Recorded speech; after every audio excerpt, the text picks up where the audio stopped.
The morning sun cast long shadows across the painted desert when Josephine Holloway discovered the snapped lock on her stable door. Her prized Mustang, Phantom, was gone without a trace. The magnificent silver dun she'd rescued from the wild and trained with methods learned from her Apache grandfather. Most ranchers would consider the horse lost forever in the vast wilderness of the southwest borderlands, but most ranchers hadn't spent 15 years as the most feared bounty hunter in 3 states before disappearing into the quiet anonymity of widow's weeds. By sundown, Josephine would begin a hunt that would become. The day had begun like any other at Shadow Crest Ranch. Before we jump back in, tell us where you're tuning in from, and if this story touches you, make sure you're subscribed, because tomorrow I've saved something extra special for you. Josephine rose before dawn, her movements economical and deliberate as she prepared for her morning routine. At 46, the silver streaks in her coal-black hair caught the lamplight as she dressed, a reminder of years that had treated her harshly and wisdom hard-earned. She pulled on worn leather riding boots and a simple cotton shirt, attire practical for the demanding work of managing her small ranch alone. Nothing in her appearance suggested anything beyond an ordinary widow carving out an existence on the unforgiving edge of the Arizona territory. The modest ranch sat nestled against the base of Coyote Ridge, its 100 acres and weathered 2-room cabin representing 8 years of solitary work. To neighbors in the nearby settlement of Copper Springs, Josephine was simply the quiet woman who occasionally sold remarkably well-trained horses, reliable mounts that could navigate treacherous desert terrain and respond to commands that seemed barely perceptible. Few questioned her preference for solitude, attributing it to grief over her husband's passing. None suspected there was more to her story than what little she chose to share. Josephine stepped onto her porch, breathing. In the desert morning, the scent of sage and dust filled her lungs as she surveyed the landscape, noting a red-tailed hawk circling above the eastern ridge. Her eyes, the color of burnished copper, missed nothing, a skill that had once kept her alive in circumstances far more dangerous than ranching. "Morning rounds," she murmured to herself, a habit born of years spent in her own company. She crossed the hard-packed earth toward the corral and small stable where Phantom would be waiting. The silver dun Mustang was more than just her prized possession. He represented the culmination of patient work with an animal most had deemed untamable.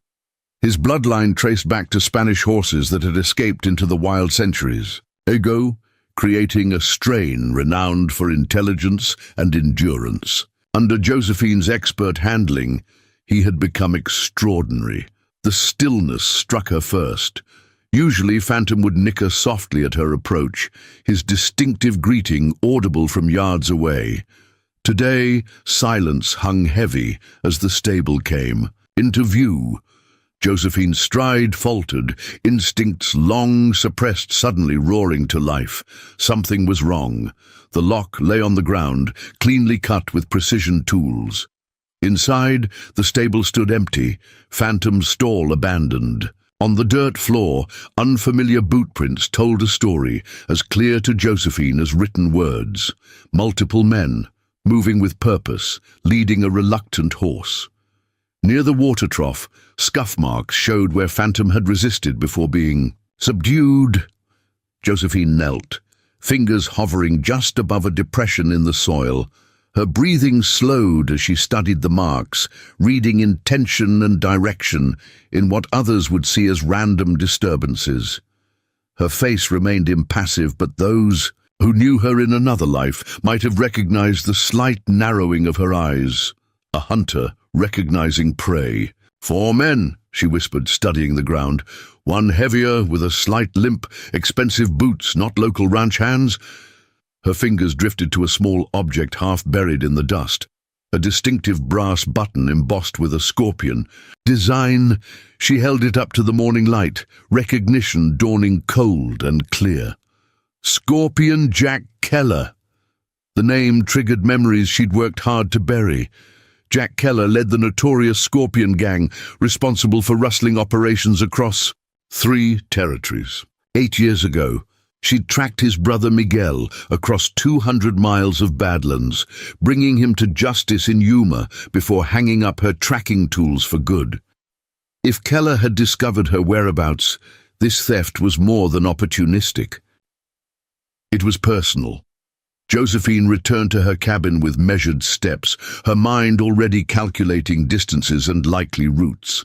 Inside, she moved directly to the loose floorboard beneath her bed, pulling it up to reveal a space that had remained undisturbed for nearly a decade.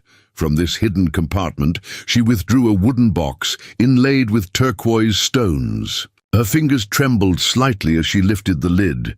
Inside lay the tools of her former trade, a custom Colt revolver with intricate engravings along the barrel, a brass spyglass of exceptional quality, a leather-bound journal filled with notes on tracking techniques, and a silver star, not the simple type worn by local lawmen, but the distinctive badge of a federal marshal. Beneath these rested a folded wanted poster, yellow with age, featuring a younger version of herself. Josephine Shadow Step Holloway, the faded text read. $500 reward for information leading to her recruitment by the United States Marshal Service. Before becoming the widow Holloway of Shadowcrest Ranch, she had been the legendary Shadow Step, the tracker none could evade, trained from childhood in Apache ways by her grandfather White Hawk after her parents' death in a border raid. The skills that had once made her the government's most valuable asset for apprehending the territory's most dangerous fugitives had been deliberately set aside, buried beneath the identity of a grieving widow. Josephine ran her fingers over the silver star, memories flooding back, some bitter, some tinged with pride. She had chosen anonymity after the Cimarron Pass incident, the failed pursuit that had cost her husband Thomas his life and left her with a bullet scar across her right shoulder. The official report had cited tactical error, but Josephine knew the truth. Her overconfidence had led them into an ambush. She couldn't forgive herself for that fatal miscalculation. "Mrs. Holloway? You home?" The voice from outside, accompanied by a polite knock, pulled her from painful reminiscence. Josephine quickly returned the badge to its box, but slipped the Colt into her waistband, concealing it beneath her shirt before opening the door. Deputy Marshal Will Harrington stood on her porch, hat in hand, his young face creased with concern. "Morning, Deputy," she acknowledged, gesturing for him to enter. "I was about to ride into town. Someone took Phantom during the night." Harrington's eyes widened. "That's what brings me out here, Mrs. Holloway. The Henderson place was hit too, 3 of their best quarter horses gone, and the Murphy brothers lost 2 from their north pasture. Looks like we've got organized rustlers working the territory." Josephine's expression didn't change, but her mind was already connecting pieces. "They're gathering stock for a major sale then," she said. "Probably heading for the New Mexico border, where jurisdiction gets murky." "Marshal Cooper's organizing a posse," Harrington said, though his tone suggested little confidence. "But with the dry ground and all those rocky ridges to the south," he trailed off, the impossible nature of the tracking job hanging unspoken between them. Josephine nodded slowly, pouring coffee for the deputy while considering her response. What she didn't say was that she'd already identified the distinctive pattern in Keller's boot prints, a technique she documented years ago when hunting his associates. She recognized the rope marks on her corral post that suggested Mexican vaquero training, and she'd noted the deliberate attempt to brush away tracks leading south while leaving subtle false signs pointing east. "I'll ride in with you. Take her. Look at the other sites," she said. "Perhaps there's something to be learned." As Deputy Harrington sipped his coffee, unaware of the calculations happening behind Josephine's composed expression, she made her decision. She would give the appearance of cooperating with Marshal Cooper's doomed posse attempt, but by nightfall she would be on the trail alone, equipped with tracking skills the rustlers couldn't possibly anticipate. Preparing and narrating this story took us a lot of time, so if you are enjoying it, subscribe to our channel. It means a lot to us now. Back to the story. "I'll need to secure my remaining stock first," she told Harrington, her mind already inventorying what she would need for the journey. "Tell the marshal I'll be along directly."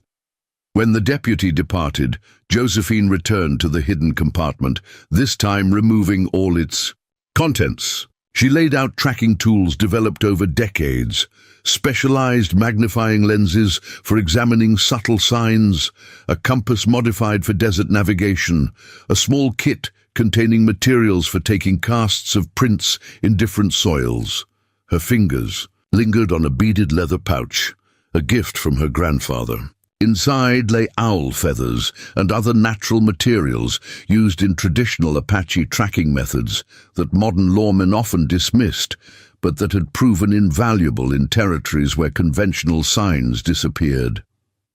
Josephine Holloway had spent 8 years hiding her abilities, blending into the background of frontier society. Now Jack Keller had forced her hand, not realizing he had just awakened one of the most relentless trackers the territories had ever known. The Copper Springs Town Hall buzzed with angry voices as Josephine slipped quietly through the door. Nearly every rancher and farmer in the valley had gathered, their faces tight with worry and outrage. 11 prized horses stolen in a single night represented not just financial loss, but a threat to their very livelihoods in the harsh border country.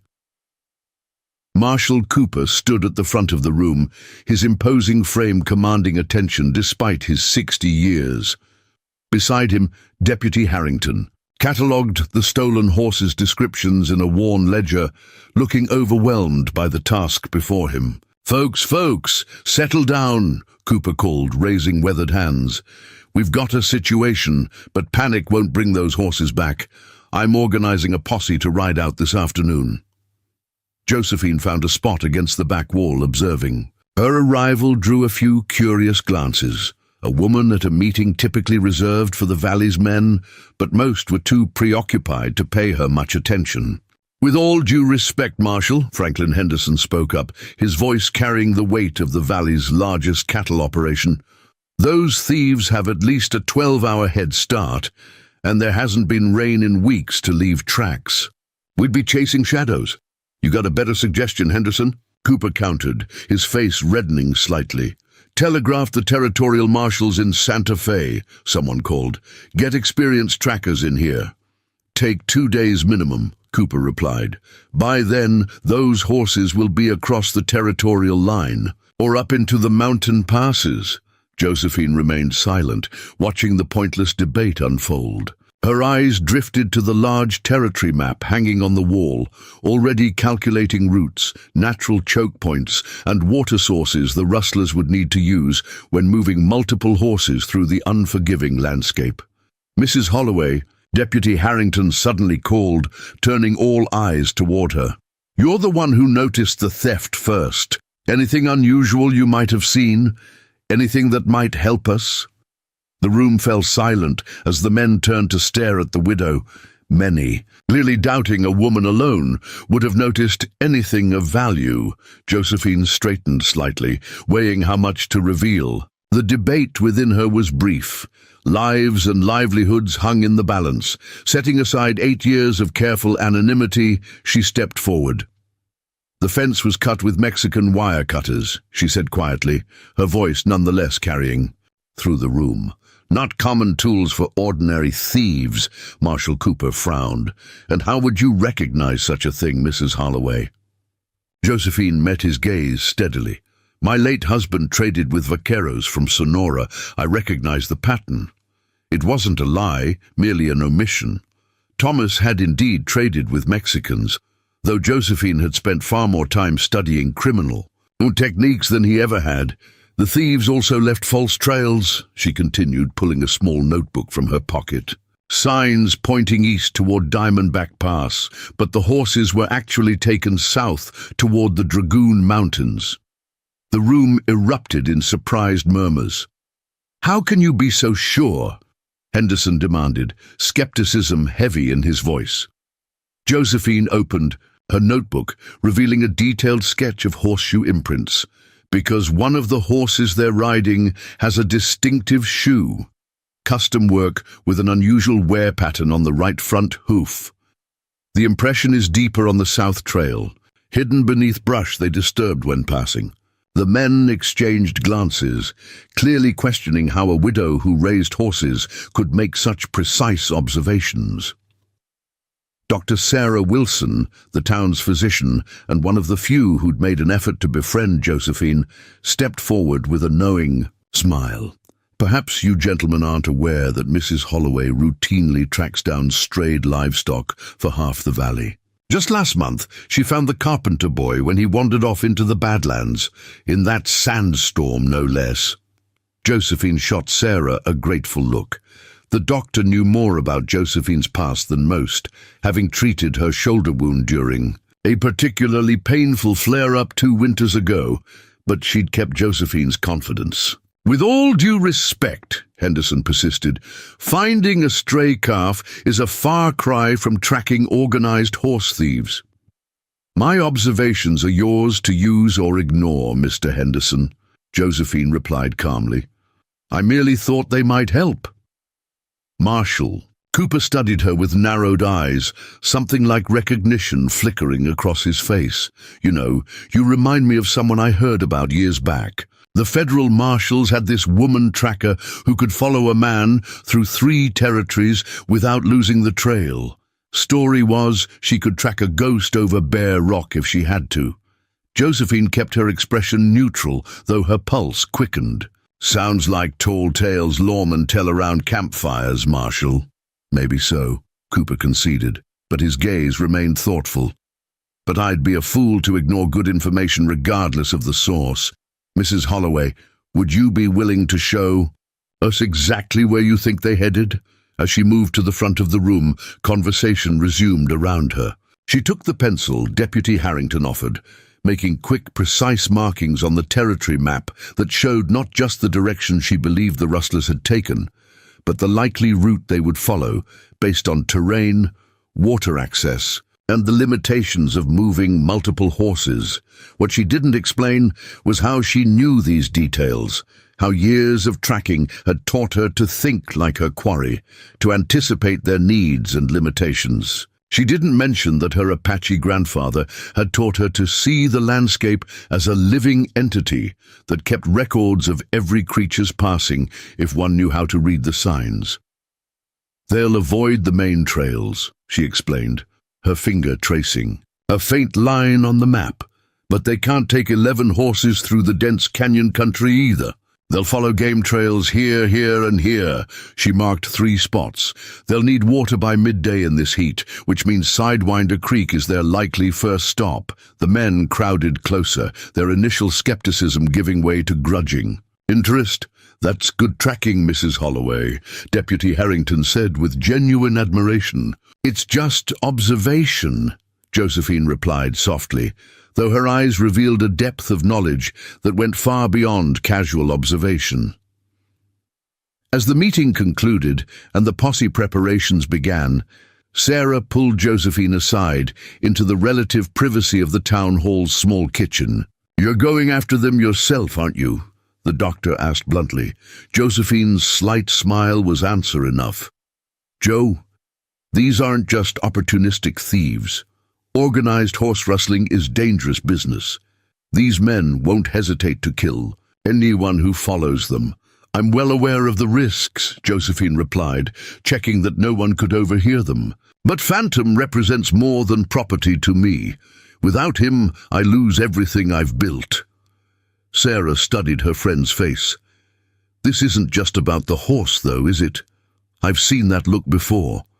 When you found the carpenter boy, when you're on a trail, you become different, like you're finally allowing yourself to be who you really are." Josephine was silent for a long moment.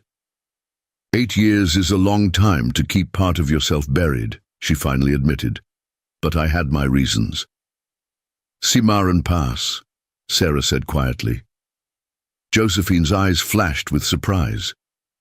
Army doctors talk to each other, Sarah explained. I had a colleague at Fort Bowie who mentioned an incident, a tracking mission that went wrong. He treated a female marshal with a shoulder wound who vanished afterward. She touched Josephine's arm gently. He didn't give me a name, but I've treated that scar, Joe. I know what a bullet wound looks like. Josephine's posture tensed, then gradually relaxed. After years of guarding her secrets, there was something almost liberating about being truly seen. Thomas died because of my overconfidence, she said softly. I was so certain of my abilities, so sure I could out-track anyone, that I led us straight into an ambush. I swore I'd never put anyone else at risk again. She glanced toward the main room where the posse was gathering. That's why I need to do this alone. Sarah gripped her arm firmly. At least let me help you prepare. I know you've been having trouble with that shoulder in cold weather, and there's a storm moving in from the south. Josephine hesitated, then nodded. I'll stop by your office before I leave. But Sarah, not a word to anyone. The doctor promised, though added, I suspect Marshal Cooper is starting to piece things together on his own. He may be getting on in years, but he wasn't always the man you see now. As they rejoined the main group, Josephine watched the men, preparing for their futile posse ride, checking guns, gathering supplies, arguing over routes they would follow. They would take the obvious trails, make plenty of noise, and return empty-handed in a day or two. Meanwhile, she would be following signs invisible to most. Broken spider webs indicating recent passage, the subtle compression of soil beneath, pebbles, the slight discoloration of crushed lichen on rocks, all the minute details that would lead her straight to the rustlers who had no idea they were about to be hunted by someone who could read the very language of the wilderness itself. Studying the terrain from her elevated position, Josephine considered the options available to someone moving 11 valuable horses through hostile territory. They would need water, relatively easy passage, and security from casual observation. He's heading for Dead Man's Pass, she realized suddenly, the pattern becoming clear. The narrow canyon offered the perfect defensive position, a natural funnel that would force any pursuer into a vulnerable approach. With fluid grace that belied her years, Josephine swung her mount away from the creek and toward a game trail visible only to experienced eyes. If Keller expected her to follow his trail directly, she would disappoint him. Instead, she would circle wide, using terrain knowledge and tracking skills that even native scouts rarely mastered. As she rode, dark clouds gathered on the western horizon, promising the season's first serious storm. Most trackers would consider this development a disaster, washing away all signs of passage. Josephine allowed herself a grim smile.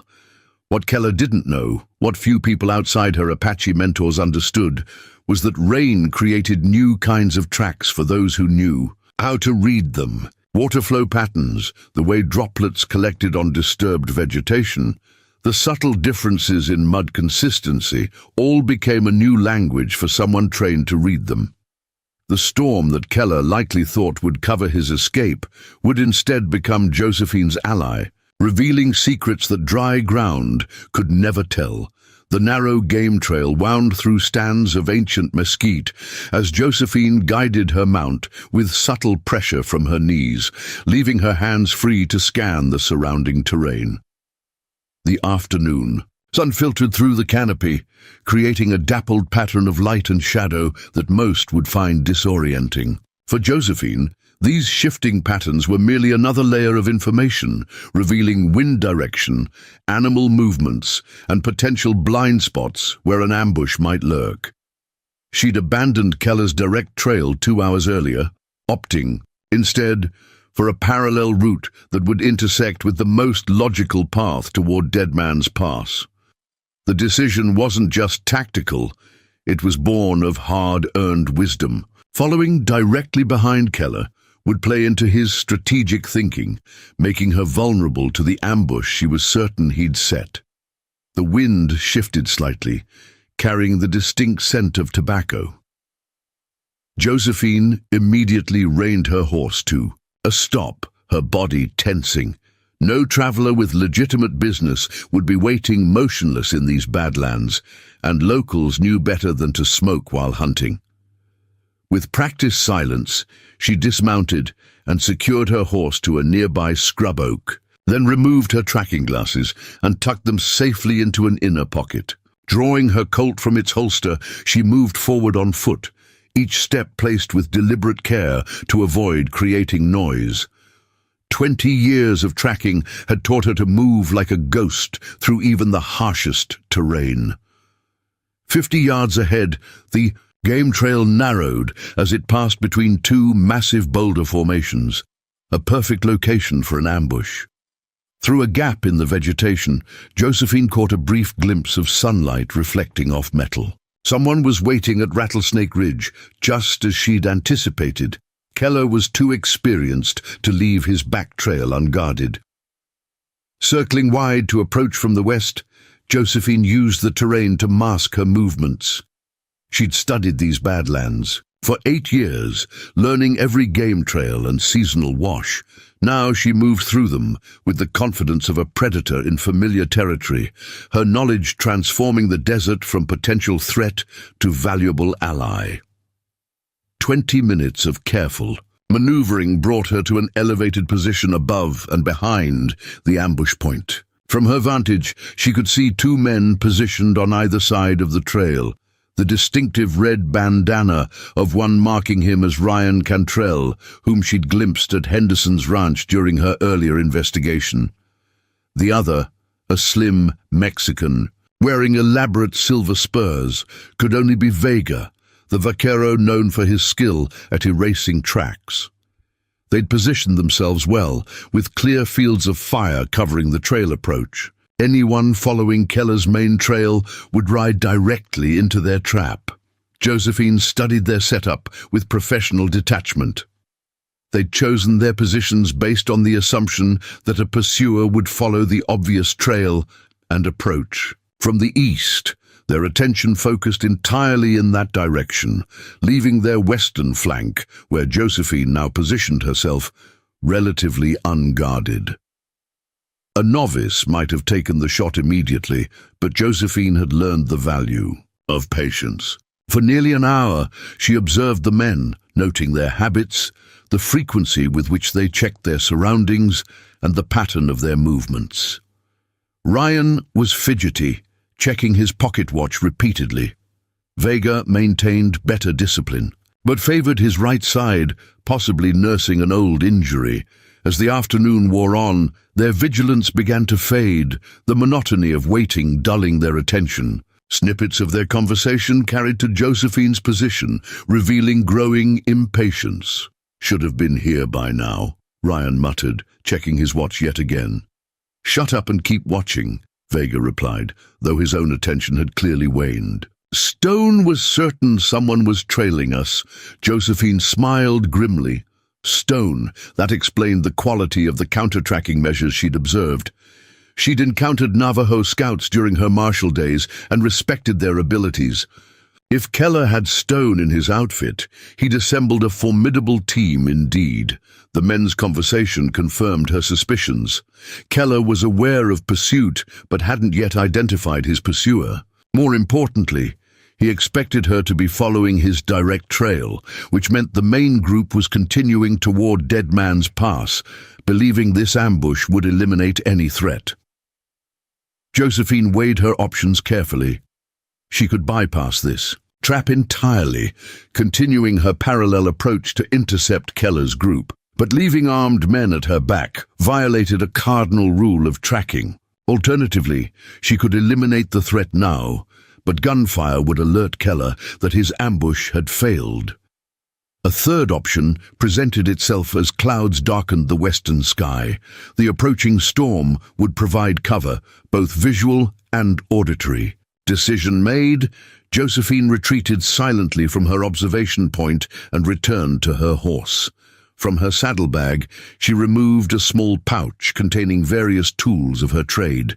Among them was a slender wooden tube with distinctive markings. A gift from her grandfather during her training. The Apache elder had taught her to use this call to mimic a wounded pronghorn, a sound that would carry through the desert and draw predators or curious hunters. Moving to a position several hundred yards northeast of the ambush, the opposite direction from Keller's trail, Josephine waited for the first distant rumble of thunder before raising the call to her lips. The mournful sound of a wounded pronghorn penetrated the desert scrub, rising and falling with perfect mimicry. She waited 5 minutes, then repeated the call, slightly more urgent this time. Through her field glasses, she observed the expected reaction. Vega and Ryan stirred, exchanging words she couldn't hear. The possibility of adding fresh meat to their provisions proved too tempting to resist. After a brief discussion, Ryan shouldered his rifle and moved toward the sound, while Vega maintained his position at the ambush point. Josephine had anticipated this mass splitting up was the logical approach for men expecting potential pursuit. She circled through the underbrush, positioning herself to intercept Ryan's path. The young outlaw moved with reasonable woodcraft, but lacked the practiced silence of a true hunter. Each snapping twig and crushed gravel might as well have been a shout announcing his position. When he passed within 10 feet of her position, Josephine stepped out behind him, her Colt leveled at the center of his back. "Don't move," she said, quietly, "and don't call out unless you want this to end badly." Ryan froze, his body tensing as he processed the situation. Josephine could almost see the calculations running through his mind, whether he could turn and fire before she pulled the trigger. "That would be unwise," she cautioned, reading his intent in the subtle shift of his weight. "Your rifle's at the wrong angle, and I won't miss." "Who are you?" he asked, voice tight with controlled fear. "The owner of the silver dun your boss." "Stole," Josephine replied evenly. "Now very carefully lower your rifle to the ground." Ryan complied slowly, then began to turn. "Eyes forward," Josephine commanded. "I have questions, and you're going to provide answers." "Lady, you have no idea who you're dealing with," Ryan said, attempting bravado despite his compromised position. "Jack, Scorpion Keller, Luis Dominguez as his second, a Navajo scout called Stone, you and Vega." Josephine's tone remained conversational, but the detailed knowledge clearly unsettled her captive. "Did I miss anyone?" Ryan's shoulders slumped slightly. "How do you—" "Where are they taking the horses?" Silence stretched between them, broken only by another distant rumble of thunder. "Your partner can't help you," Josephine continued calmly, "and Keller is not coming back for you. You're on your own." "They'll kill me if I talk," Ryan finally responded, genuine fear edging his voice. "You should be more concerned about your immediate situation," Josephine countered. "But I'm not interested in killing. Cooperate, and you'll be delivered to Marshal Cooper alive." The young outlaw seemed to weigh his options, the reality of his position settling in. "Dead Man's Pass," he finally offered. "Old Spanish mission at the north end. But it won't matter. You'll never get past Jack. He's expecting pursuit, and after the pass." "And after the pass?" Josephine pressed when he hesitated. "Mexico," Ryan answered reluctantly. "Horse trader named Vasquez operates out of Sonora, pays cash, no questions." Josephine processed this information against her mental map of the territory. The route made strategic sense. Remote trails leading to a border crossing where jurisdiction became murky and pursuit often ended. "How many operations has Keller run before this?" "This is the 7th this season," Ryan admitted. "Never hit the same territory twice. Jack plans everything, knows all the escape routes from his smuggling days." Josephine's suspicions about Keller's operation were confirmed. This was a sophisticated enterprise, not opportunistic theft. The gang's methods matched what she'd observed at Cimarron Pass 8 years earlier. "One last question," she said, her voice taking on a harder edge. Your boss. Did he ever mention an incident at Cimarron Pass? A marshal he ambushed. Ryan tensed again. Lady, I don't know what you're talking about. The response seemed genuine, which meant the younger members of Keller's gang might not know the full history of their leader's operations. Before she could decide how to secure her prisoner, a distant signal whistle cut through the air, Vega checking on his partner's extended absence. Josephine made a split-second decision. We're going to meet your friend now. You'll walk ahead of me, hands where I can see them. Any attempt to warn him, and this ends differently than I'd prefer. You can't take both of us, Ryan challenged, though uncertainty wavered in his voice.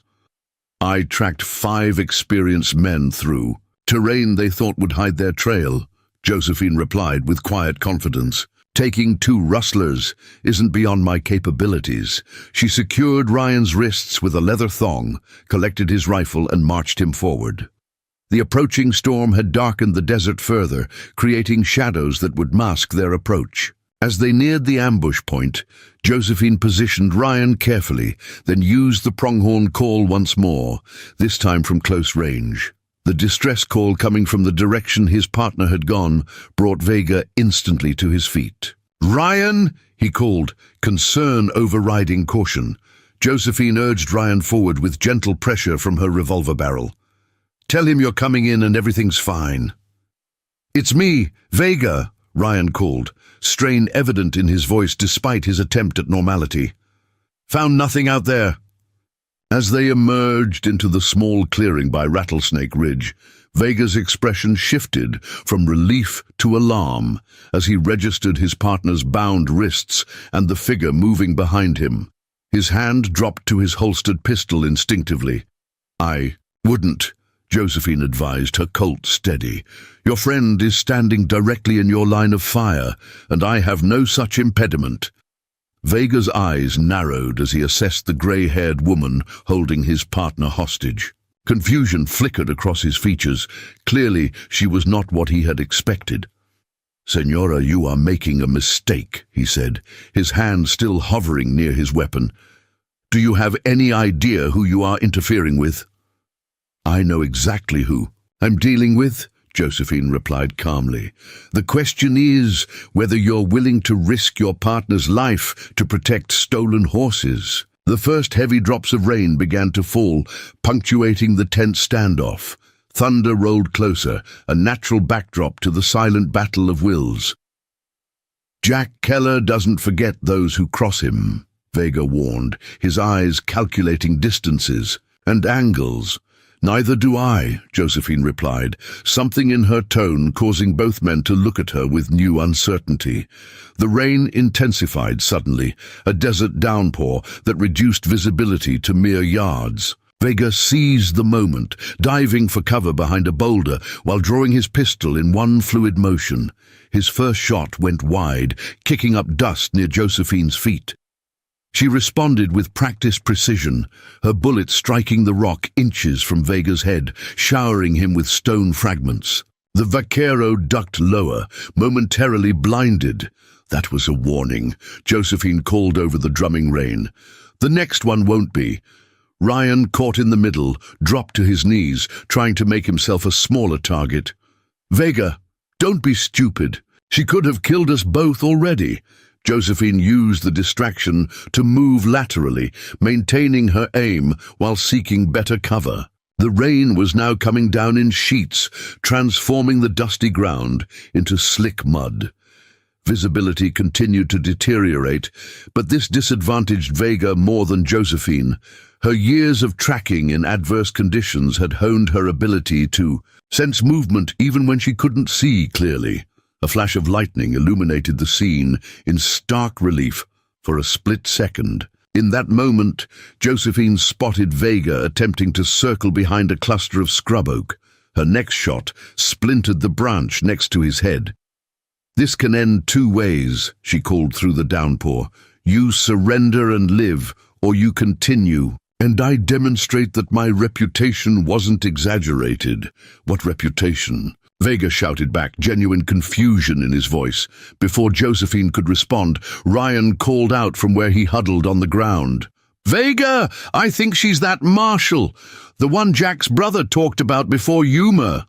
The shadow! The revelation hung in the rain-soaked air.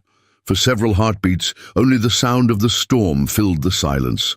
Then slowly, Vega's gun slid across the muddy ground toward Josephine's position. "I surrender, Senora," he called, rising with his hands clearly visible. "If you are who he says, only a fool would continue this fight." The Copper Springs jail had not housed two prisoners simultaneously in recent memory.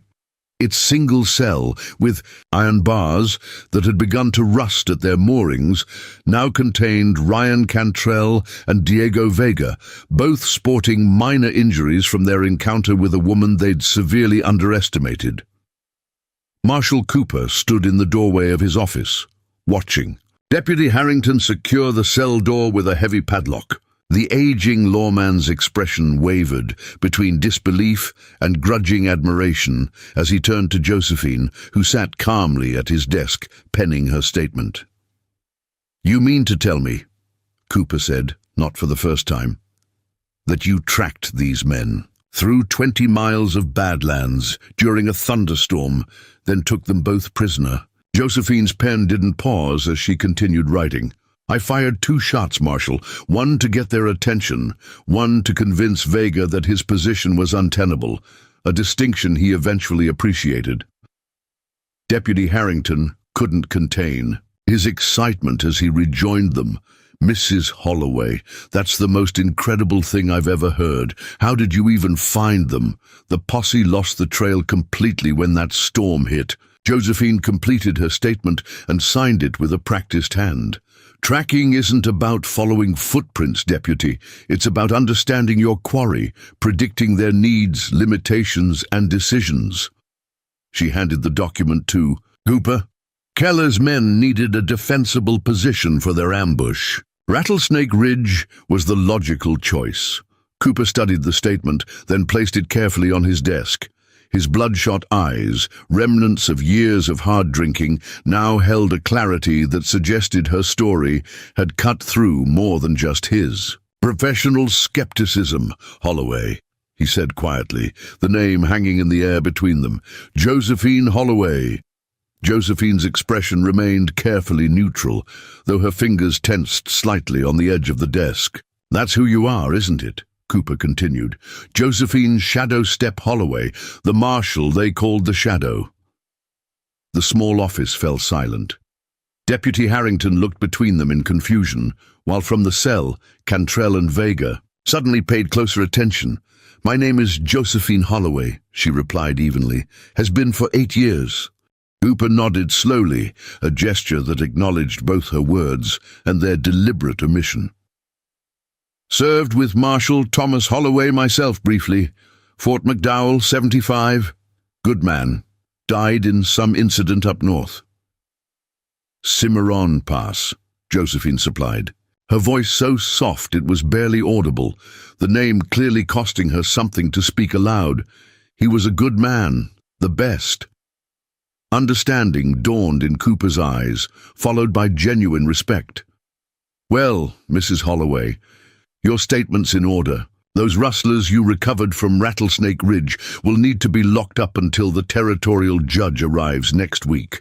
We'll need you to identify which horses are yours when we recover them." "Of course," Josephine agreed, rising from the chair.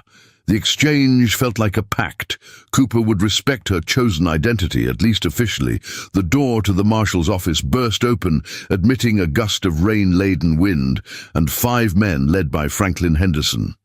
The wealthy rancher's face was flushed with a mixture of exertion and outrage, his usually immaculate appearance disheveled from riding in the storm.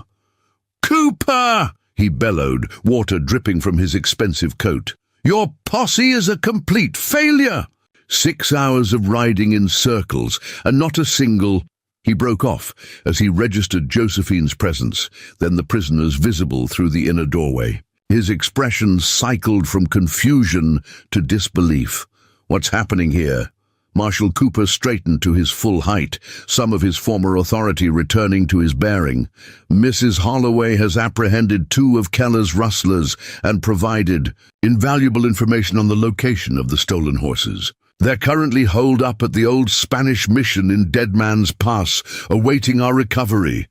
"Mrs. Holloway?" Henderson echoed incredulously, turning to stare at Josephine as though seeing her for the first time. "The very same," Cooper confirmed, a hint of satisfaction in his tone. "Tracked them through the storm and brought them in, single-handed." The other ranchers crowded into the small office, their expressions a mixture of amazement and skepticism. Questions flew rapid fire. "How'd you find them when the posse couldn't even keep the trail? You went after armed men alone? Are my horses among those you found?" Josephine weathered the barrage with the same calm composure she'd maintained throughout the ordeal. "I haven't recovered the horses yet, Mr. Henderson, but they're at the mission as we speak, all 11 of them, including your quarter horses. I believe the Murphy brothers' stock is also there."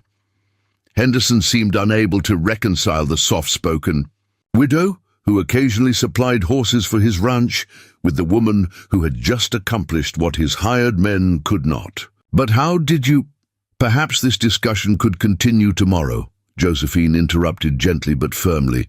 "I've been on the trail for nearly 20 hours, and there's still work to be done.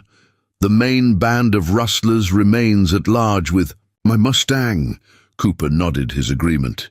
"Mrs. Holloway's right. She's provided us with valuable intelligence on the remaining rustlers' whereabouts and plans. We can organize a proper posse at first light." The ranchers reluctantly dispersed, though not without backward glances at Josephine, their perceptions visibly shifting as they filed out. Henderson lingered, straightening his dampened coat with unconscious dignity. "Mrs. Holloway," he began, clearly struggling with unfamiliar territory, "it seems I've underestimated you. My apologies for my earlier skepticism." Josephine acknowledged this with a slight nod. "Your horses will be safe, Mr. Henderson. That's what matters." After they'd gone, only Cooper, Harrington, and Josephine remained in the office, the awkward silence broken only by occasional muttering from the cell, where Cantrell and Vega conferred in low voices. "You should get some rest," Cooper suggested, his tone gentler than his usual gruff manner. "Sarah's got a room ready for you above the doctor's office. Said you'd be needing it." Josephine smiled faintly. "Sarah knows me too well." As she gathered, her damp coat, Deputy Harrington's youthful enthusiasm, bubbled over again. "Will you be leading the posse tomorrow, Mrs. Holloway? With your tracking skills, we could—" "No." Her response was immediate and firm, surprising both lawmen. "I provided the information on Keller's location. That's sufficient." Harrington's face fell in obvious disappointment. "But you're the only one who—" "I work alone, Deputy." Josephine's tone broke no argument. "I've already located and secured 2 of the rustlers. The remaining operation is law enforcement's responsibility." Cooper studied her face with the weathered wisdom of a man who recognized internal conflict when he saw it. "Is that Josephine Holloway talking, or Marshal Shadowstep?" The question struck with precise accuracy, and Josephine's composed mask slipped momentarily. In the shadow of her eyes, both men glimpsed the struggle beneath, the woman who had built a quiet life against the tracker who had once hunted the territory's most dangerous quarry. "Good night, Marshal." "Deputy." With quiet dignity, she stepped into the rain-washed night, leaving the question unanswered. The storm had passed, leaving Copper Springs' main street slick with mud and pooled water that reflected the lamplight. From the few buildings still illuminated at this late hour, Josephine paused on the marshal's porch, her eyes automatically scanning the darkness with the habitual wariness of someone who had learned harsh lessons about vulnerability. Instead of heading directly to Sarah's clinic, her feet carried her toward the livery stable, where her borrowed Appaloosa was being kept. The large building stood dark and quiet at the edge of town, but as she approached, a figure stepped from the shadows of a neighboring structure. Knew you'd check on your horse before you'd allow yourself rest, Dr. Sarah Wilson said softly, a lantern in her hand illuminating her concerned face. Old habits, Joe? Josephine didn't bother denying it, just making sure she's properly settled after the hard ride. Sarah fell into step beside her friend, their boots making soft, squelching sounds in the mud. The entire town's talking about what you did today. You've become something of a legend in the span of a few hours. Precisely what I've spent 8 years avoiding, Josephine replied, her voice tinged with weariness. They reached the stable doors, finding them securely latched but not locked. Josephine frowned at this oversight and produced a small key from her vest pocket, the spare she'd been given years ago when she'd first started boarding horses occasionally at the town livery. Inside, the familiar scent of hay, horse and leather enveloped them in comfortable darkness. Josephine moved unerringly to the lantern hanging by the door and lit it with practiced motions, casting a warm glow through the spacious interior. The Appaloosa nickered softly in recognition as she moved down the central aisle, stopping at its stall. No serious injuries from our pursuit, at least, Josephine murmured, running her hands down the mare's legs, checking for any swelling or heat. Those men you brought in. They're talking, Sarah said, leaning against a support post. Not officially to Cooper yet, but to anyone who'll listen. They're saying you're some kind of legendary marshal who vanished years ago. The Shadow, they called you. Josephine continued her examination of the horse, her movements methodical and unhurried. People love dramatic stories, especially in frontier towns. Makes the evenings pass quicker. Joe, Sarah pressed further, Cooper knows who you are. The ranchers are beginning to suspect. The town already sees you differently. You can't return to anonymity now, even if Cooper keeps your secrets. When Josephine didn't immediately respond, Sarah moved closer, placing a gentle hand on her friend's arm. What happens tomorrow? Cooper's organizing a posse to hit the mission at dawn.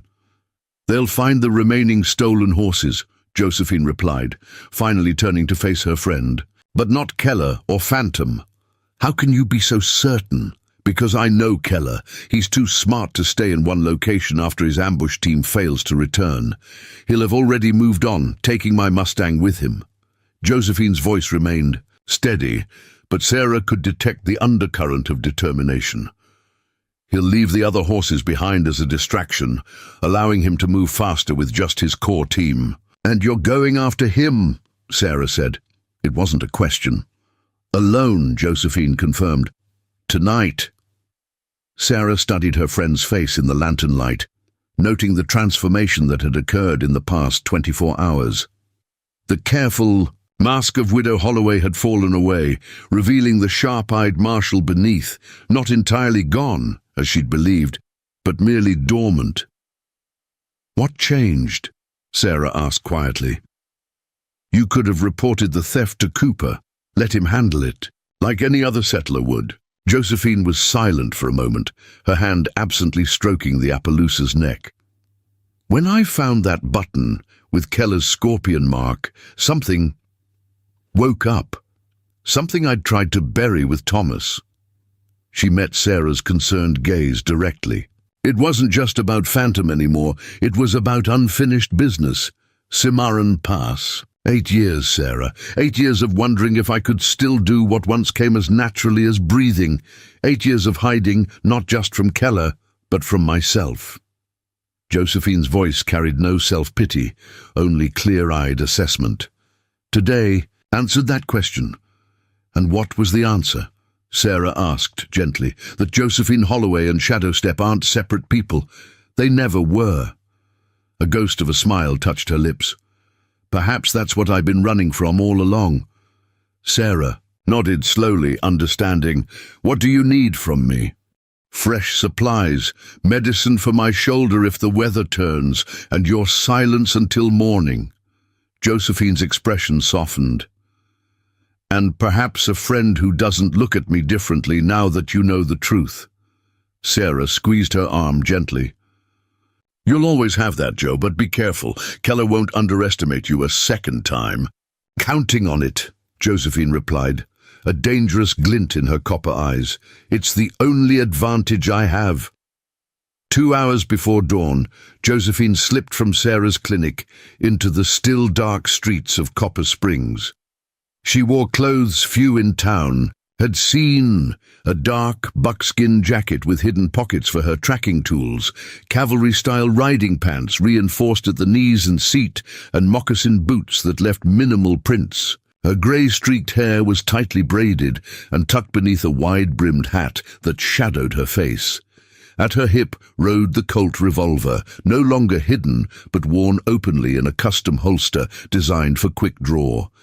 Across her back was slung a Winchester rifle in an oiled leather scabbard. A bedroll and saddlebags containing minimal supplies completed her outfit, everything chosen for function rather than appearance. The transformation was more than clothing deep.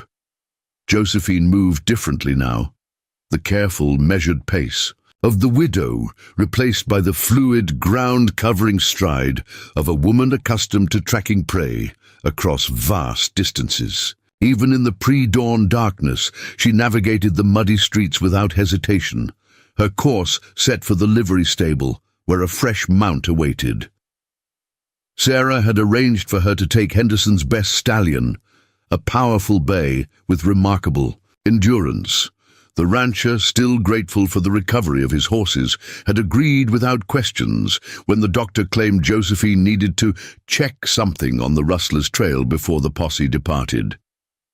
The horse snorted softly as she entered the stable, already saddled and waiting. Josephine checked the cinch with practiced hands, adjusted the stirrups, and confirmed that her supplies were securely fastened.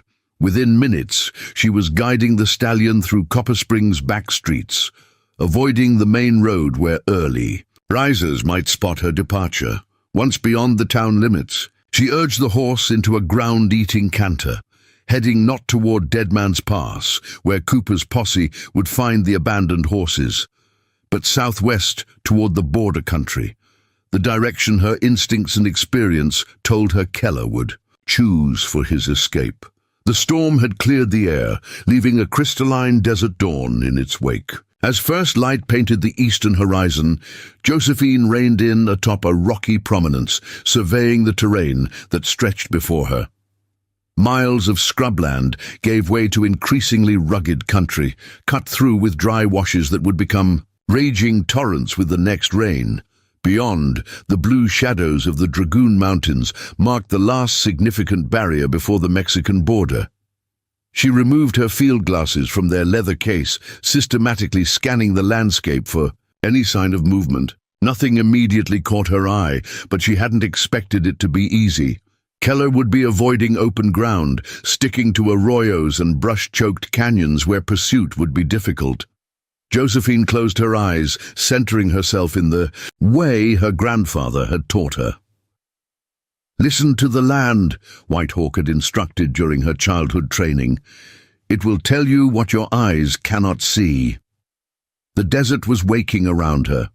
A cactus wren's distinctive call from a nearby saguaro, the rustle of a collared lizard emerging to catch the day's first warmth, the distant yip of a coyote returning to its den. But there, faintly carried on the morning breeze, the absence of sound from the southwest quadrant. Birds that should be calling weren't. Something or someone had disturbed the natural rhythm. Opening her eyes, Josephine returned the glasses to their case and nudged her mount forward, choosing a path that would keep her to higher ground while approaching the unnaturally silent area. She rode with the sun at her back, minimizing her silhouette against the skyline while maximizing her visibility into shadowed arroyos.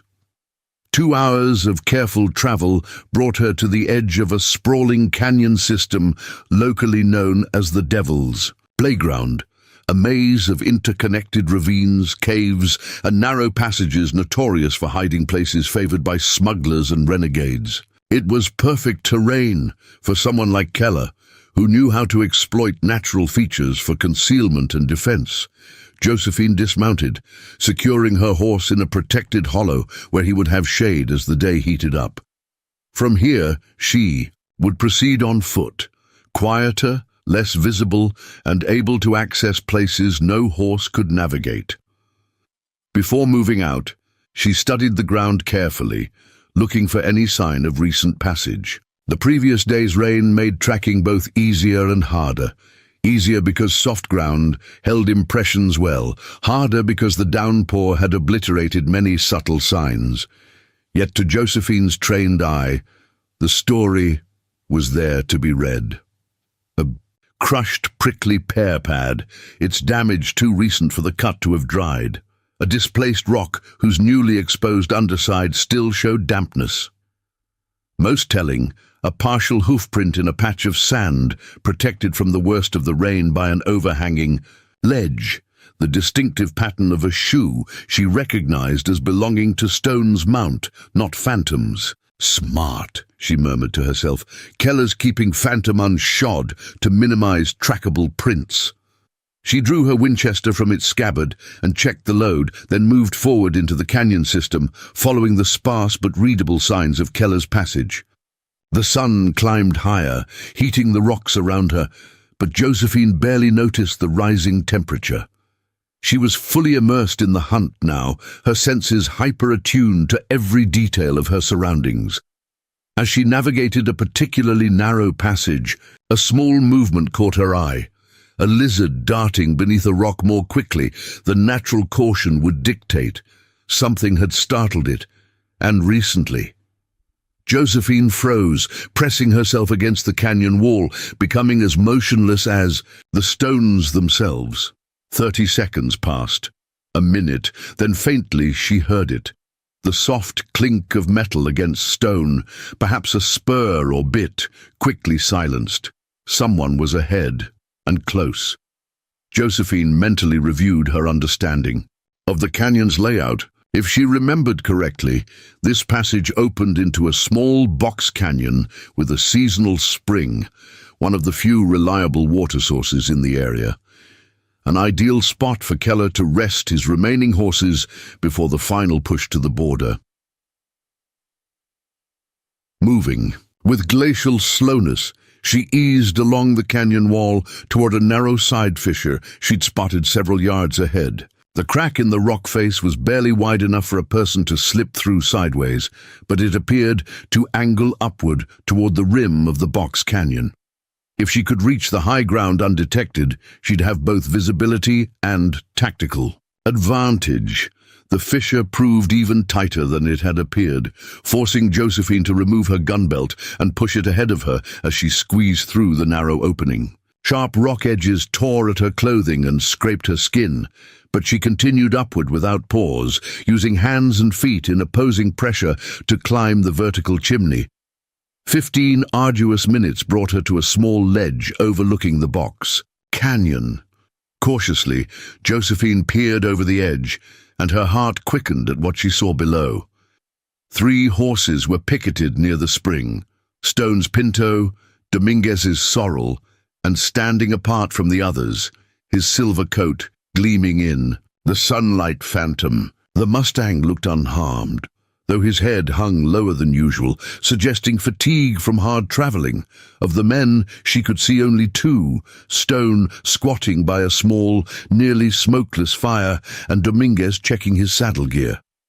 Keller himself was nowhere in sight, a concerning absence that immediately put Josephine on alert. She scanned the canyon more carefully, noting potential approaches and retreats, identifying cover and possible ambush points. The box canyon had only one obvious entrance, the passage she'd bypassed, but her experienced eye spotted 2 additional exit routes, a steep game trail leading up the far wall, and what appeared to be a narrow tunnel entrance partially hidden behind a large boulder. Josephine considered her options. She was outnumbered, though less severely than she'd expected. Keller's absence was puzzling. Had he left his men behind while scouting ahead? Possible, but out of character for someone so calculating. More likely, he was somewhere in the canyon, just not visible from her current position. The safest approach would be to wait for Cooper's posse to realize the rustlers weren't at the mission and begin a wider search. But that could take days. by which time Keller would be safely across the border with Phantom. No, this confrontation would happen now, on her terms. Josephine withdrew from the ledge and studied the rim of the box canyon. If she could circle around to a position above the game trail, she'd control one of the escape routes while maintaining the high ground advantage. It would mean leaving her current concealed position and potentially exposing herself during the transition, but the risk was necessary. She retrieved her gun belt, securing it around her waist once more, then began the careful process of navigating the canyon's rim. The going was treacherous, loose rock that could give way underfoot, sparse vegetation that offered minimal handholds, and increasing exposure to the midday sun that baked the rocks to uncomfortable temperatures. As she rounded the canyon's eastern edge, a faint scraping sound from behind stopped her cold. Instinct took over. Josephine dropped flat against the ground just as a bullet whined through the space where her head had been a heartbeat earlier. Impressive. Reflexes for a woman your age, Jack Keller's voice called from behind a boulder 20 yards back along the rim. But then, your reputation always did suggest you were exceptional, Marshall Holloway. Josephine rolled into the shelter of a shallow depression, calculating angles and distances. Keller had somehow anticipated her approach to the high ground. Perhaps Stone had spotted signs of her passage that she'd thought concealed. "It's been a long time, Keller," she called back, keeping her voice steady despite the hammering of her heart. 8 years since Cimarron Pass." A low chuckle drifted across the rocks. "So you remember our little encounter? I wasn't certain, given that my bullet should have finished you." "You always were a poor shot under pressure," Josephine replied, using the conversation to mask her movements as she eased toward better cover. "Just like your brother." The mention of Miguel hit its mark. Keller's next shot was hasty, chipping Stone a good foot from her position. "My brother died in Yuma because of you. Your brother died because he chose to rob the Tucson stage and kill the guard," Josephine countered. "Just like you chose to steal my horse." "The Mustang?"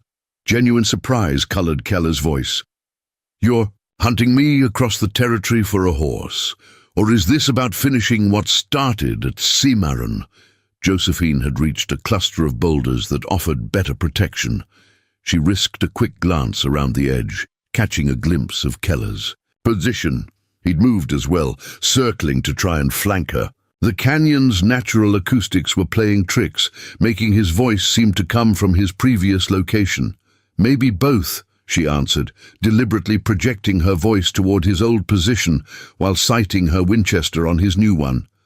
"That Mustang means everything to my new life, and Cimarron Pass has haunted me for 8 years. Seems fitting to resolve them together." Keller laughed again, the sound echoing off the canyon walls. "Your new life? Playing widow in a backwater town? Training horses for men who have no idea who you really are?" His voice grew harder. "I've spent 8 years building something too, Marshall. A network that spans 3 territories. That Mustang is my ticket to legitimacy. A breeding operation across the border where your jurisdiction ends." "You killed my husband," Josephine said quietly, though she knew he could hear her. "That debt remains unpaid." A momentary silence followed her words. When Keller spoke again, his tone had changed, becoming almost reflective. "Wasn't personal. Your husband was just in the wrong place. You were the target, the famous shadow step who never lost a trail." There was a rustle of movement as he shifted position again. "You know what I realized after Cimarron? We're not so different, you and I, both building something from nothing, both willing to do whatever it takes." Josephine tracked his movement, adjusting her aim. "There's a difference between justice and murder, Keller. Is there? From where I'm standing, it looks like vengeance that brought you here, not justice." His voice hardened again. "Your posse caught my men at Rattlesnake Ridge. The law will have its due. But that Mustang is leaving with me one way or another." The conversation had given Josephine what she needed, a clear fix on Keller's position and insight into his state of mind. He was talking too much, revealing a need to justify himself that she could exploit. More importantly, he believed she was alone, unaware that Cooper's posse would eventually expand their search beyond the mission. "One last question before this ends," she called, setting up her final move. "Why did you keep the scorpion buttons?" Bit obvious for a man trying to disappear. The question caught him off guard. She could tell by the momentary silence. Some things a man doesn't walk away from, Marshall. Some things become part of who you are. I suspect you understand that better than most. "I do," Josephine agreed, and fired. Her shot struck precisely where she'd aimed, not at Keller himself, but at the unstable rock formation beside his position. The impact sent a cascade of stones sliding down toward him, forcing him to lunge away from his cover. As he moved, Josephine had her clear shot and took it.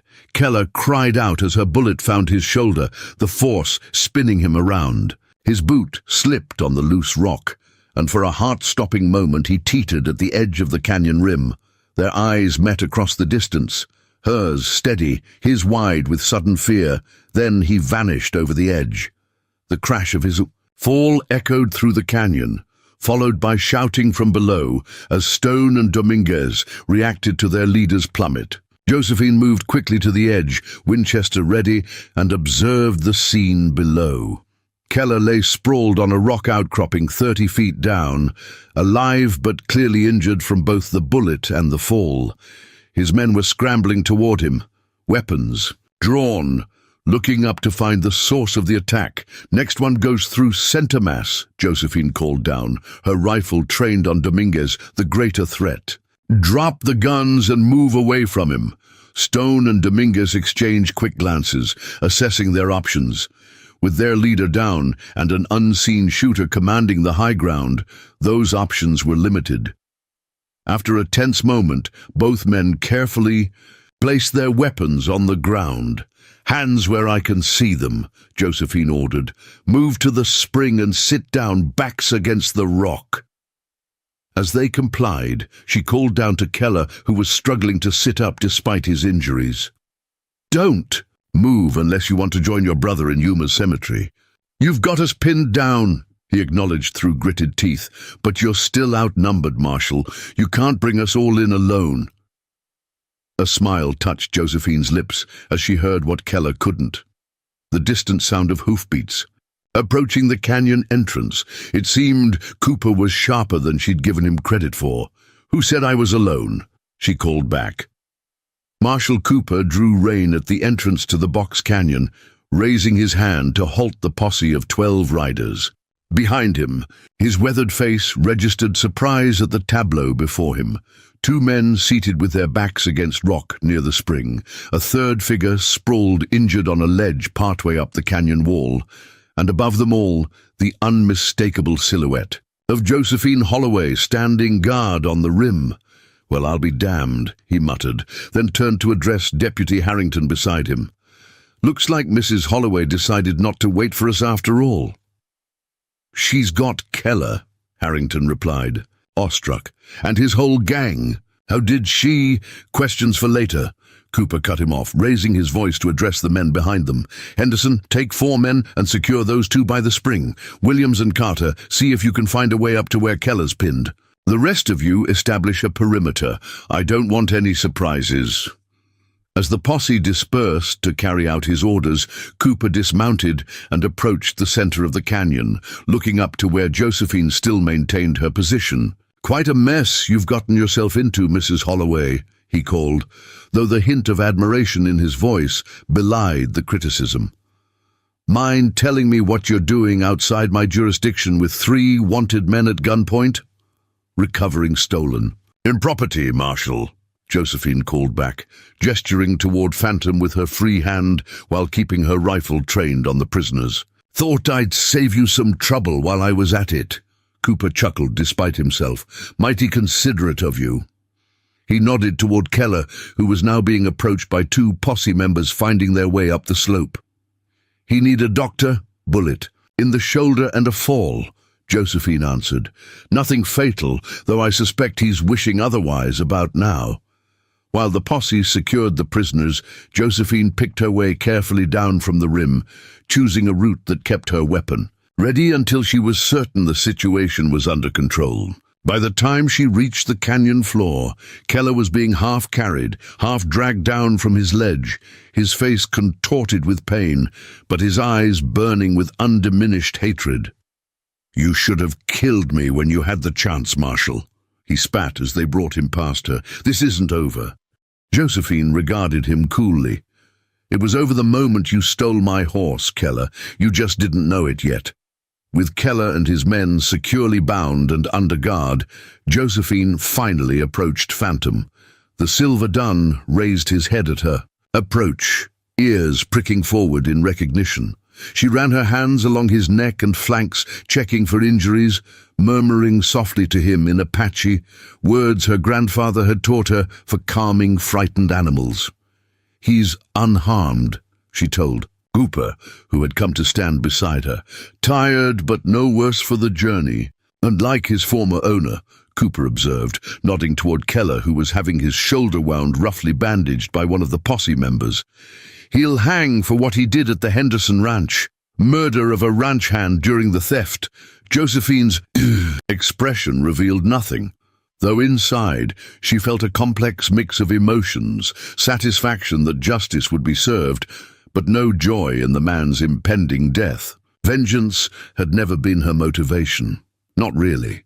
She'd wanted resolution, closure for the chapter of her life that had ended at Cimarron Pass, and the return of her beloved horse.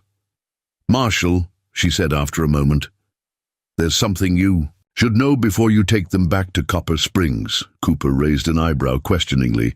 "Keller and I have history," she continued, choosing her words carefully. 8 years ago at Cimarron Pass, his gang ambushed me and my husband during a pursuit. Thomas died there. Understanding dawned in Cooper's eyes. "That's why you came after him yourself. This was personal." "It became personal the moment he took Phantom," Josephine corrected gently. "But yes, there was unfinished business between us that needed settling." Cooper studied her face, reading the truth behind her measured words. "And is it settled now, Shadow Step?" The old name, spoken without judgment or accusation, hung between them. Josephine gazed around the canyon, taking in the posse members securing prisoners, Henderson checking the recovered horses, the clear desert sky above them. Something inside her that had been knotted tight for 8 years seemed to loosen and release. "Yes," she said simply. "It's settled." Cooper nodded, satisfied. "Good. Now I'm thinking we have a bit of a jurisdictional situation here." He gestured broadly at the canyon. "By my reckoning, we're about a mile outside my authority, technically in territorial jurisdiction." Josephine tensed slightly, uncertain where this was leading. "Which means," Cooper continued, "that I'm going to need an official statement from someone with the proper authority, someone recognized by the territorial court." From his pocket, he withdrew a folded document, yellowed, with age, but bearing an official territorial seal. "I've been carrying this around for about 8 years now, ever since a federal judge asked me to deliver it if I ever ran across a certain missing marshal." Josephine stared at the paper, recognition dawning. "That's a reactivation order." "Never officially resigned your commission, did you?" Cooper asked, though his tone suggested he already knew the answer. "Just disappeared after recovering from that shoulder wound. Judge Monroe was mighty impressed by your record, didn't want to lose one of his best marshals, asked several of us frontier lawmen to keep an eye out for you." "That was a different life, Cooper," Josephine said quietly, though she made no move to take or refuse the document. "Was it?" he challenged gently. "The woman who tracked Keller through impossible terrain, outmaneuvered his ambush, and took down his entire operation, Single-handed looks remarkably like Marshall Holloway to me. He held the paper out to her. I'm not saying you need to ride circuit again, but having your badge active might smooth over certain irregularities in today's events. Josephine hesitated, the weight of the decision palpable. Accepting the reactivation would mean officially acknowledging her past, stepping back into a role she deliberately abandoned after Thomas's death. But it would also mean honoring who she truly was, not just the widow who bred horses, but the tracker whose skills had brought justice to the territories for 15 years. After a long moment, she took the document, her decision made. Just for today's report, she qualified. I'll consider the rest. Cooper's expression suggested he knew better, but he merely nodded. Of course, Marshal. Temporary basis only. As they prepared to leave the canyon, Henderson approached, hat in hand, his manner considerably more respectful than it had been during their initial encounter in the town hall. Mrs. Holloway, or I suppose it's Marshall now, he began awkwardly. I want to thank you for recovering our horses. Without them, half the ranches in the valley would have faced ruin. Josephine acknowledged this with a slight nod. Just doing what needed to be done, Mr. Henderson. That's just it, he pressed on. When no one else could find a trail, you did. When experienced men gave up, you persisted. He twisted his hat in his hands, unaccustomed to making such admissions. The valley needs someone with your skills.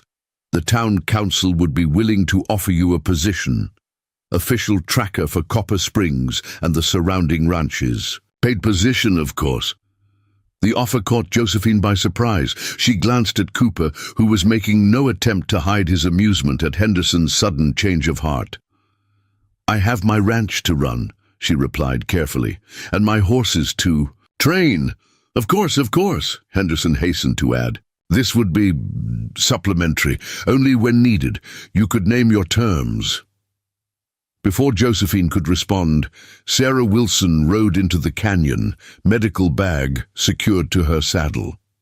She dismounted quickly and hurried over, her expression a mixture of concern and exasperation. I knew you'd do something like this, she said to Josephine without preamble. Riding out alone after Keller, getting yourself into a gunfight.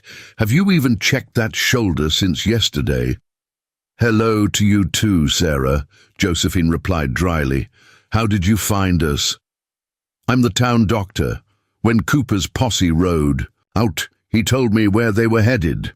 Sarah cast a professional eye over Josephine, noting the tears in her clothing and the small cuts from her climb through the fissure. You need looking after, and don't try to tell me otherwise. Henderson cleared his throat, uncomfortable with the interruption. About my offer, Mrs. Marshall Holloway, I'll consider it, Josephine said, forestalling further discussion. We should get these men back to Copper Springs before nightfall. It's a long ride. As the posse prepared for departure, securing the prisoners on horses and organizing the recovered animals, Josephine found a moment alone with Phantom. The silver dun pressed his muzzle against her chest, a gesture of trust and affection that moved her more than she'd expected. She rested her forehead against his neck, breathing in his familiar scent. We're going home, boy, she murmured, both of us. 2 weeks later, Josephine stood on the porch of her cabin at Shadowcrest Ranch, watching the sun set over Coyote Ridge. The evening air carried the scent of sagebrush and distant rain, a peaceful end to a day spent training a spirited 3-year-old. Built for Henderson's ranch, much had changed since the confrontation at Devil's Playground. Jack Keller and his men had been transported to the territorial prison to await trial, their extensive operation finally dismantled. Cooper had filed an official report crediting Acting Marshal Josephine Holloway with their capture, effectively reintroducing her former identity to official records. The town's reaction to the revelation of her past had been mixed but predominantly positive. Some, like Henderson, had quickly reassessed their perception of the quiet widow, offering respect where before there had been dismissal. Others were more cautious, uncertain how to reconcile the two versions of the woman they thought they'd known.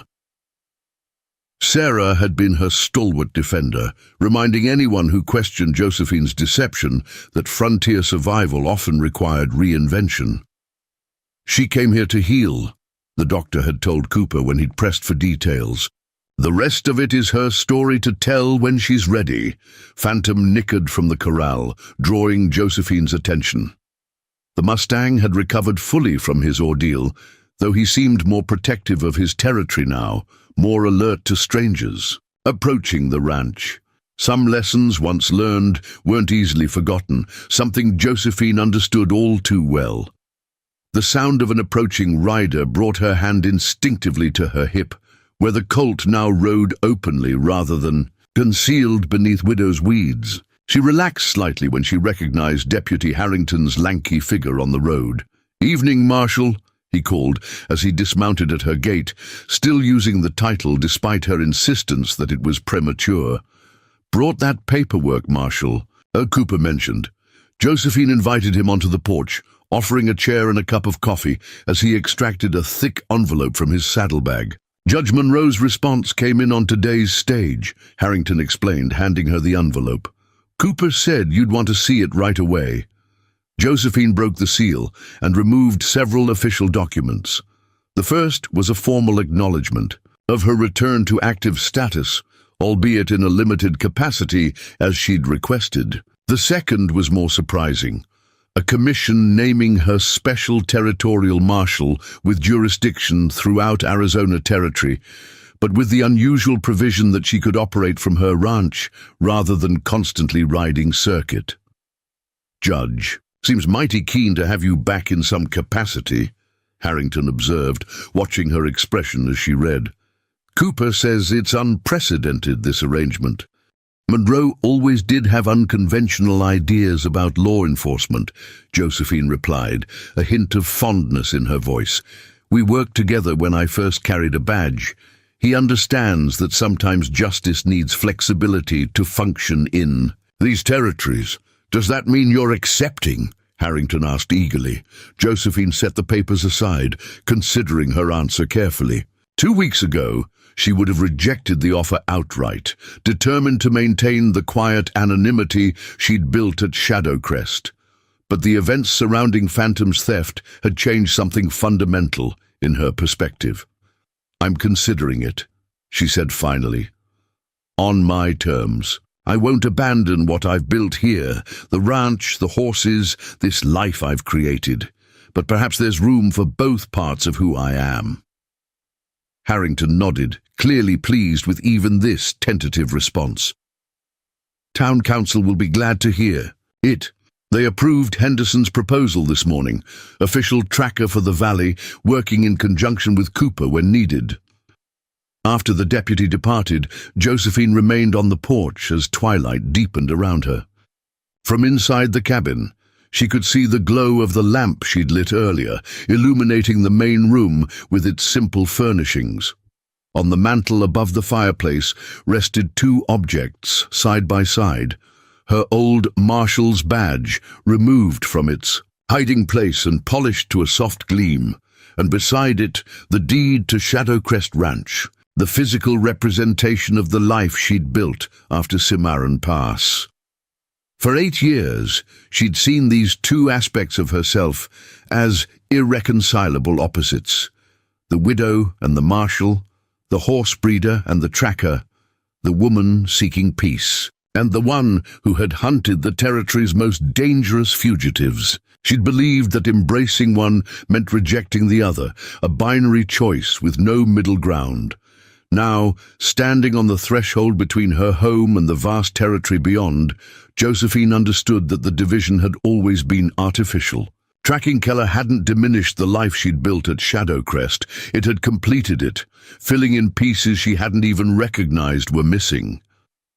The sound of hooves drew her attention as Phantom moved along the fence line, his silver coat gleaming in the gathering darkness like a ghost from another time. The Mustang paused, looking toward her with an intelligence that had always set him apart from other horses. In his steady gaze, Josephine saw something of herself reflected back, wild yet disciplined, untamed yet purposeful. She'd rescued Phantom from the brutal breaking methods of a previous owner, recognizing in him a spirit that shouldn't be broken, but channeled. In teaching him to trust again, to accept guidance without surrendering his essential nature, perhaps she'd been learning a lesson meant for herself as well. Josephine stepped off the porch and walked to the corral fence.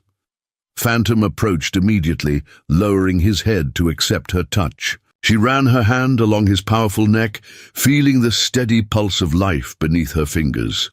"We found our way back," she told him softly. "Both of us." As night settled fully over Shadowcrest Ranch, Josephine Holloway, widow, horse trainer, marshal and tracker, made her peace with all the aspects of herself she'd tried to keep separate. The woman who had once been known as Shadow Step hadn't disappeared 8 years ago at Cimarron Pass.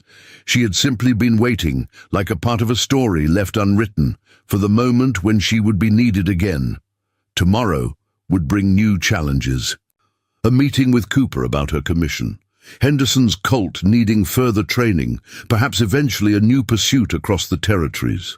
But tonight, standing beneath the vast Arizona sky, with Phantom's steady presence beside her, Josephine was finally, completely herself. Not divided, but whole. The legendary tracker who could follow impossible trails across 3 territories hadn't lost her way after all. She had simply been on a different kind of journey, one that led not away from who she was, but back to a more complete understanding of who she had always been. The town of Copper Springs still tells stories about Josephine Holloway, the widow who revealed herself as the famous Shadow Step Marshal. They say she could track a ghost across bare rock in a sandstorm, that outlaws would surrender at the mere mention of her approach. They whisper about how she built 2 lives that eventually became one, stronger than either could have been alone. But perhaps the truest story isn't about the criminals she captured, or the legendary pursuits across unforgiving terrain. Perhaps it's about a woman who learned that some trails don't lead away from our past.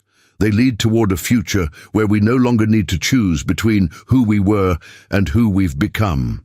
And sometimes, they say, on moonlit nights when the desert wind carries voices from distant places, you can still see her silver-dun Mustang running along the ridge above Shadowcrest Ranch, as wild and free as its owner's spirit, no longer constrained by the fences others would.